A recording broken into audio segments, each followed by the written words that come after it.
Mga ka-fishers, isang magandang umaga sa inyong lahat. So ito ngayon, pag tagdilim, ang aking ginagawa ay ako'y naghahayuman ng lambat. Ginagawa ko yung mga sirang lambat. Ito yung minsan nadadali ng malalaking isda o kaya nadasabit sa bato. Kaya ang ginagawa ko pag tagdilim, aking hinahayuma, naayos yung mga sira. Ito lang mga ka-fishers sa paghahayuma. Hindi man ako kabilisan maghayuma, at least nakakautay-utay.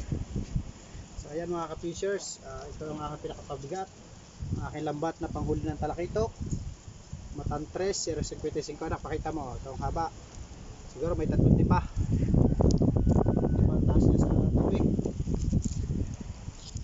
3 pa ang taas niya sa tubig. Ito ang pinakapabigat, gulya na aking DIY na ginawa.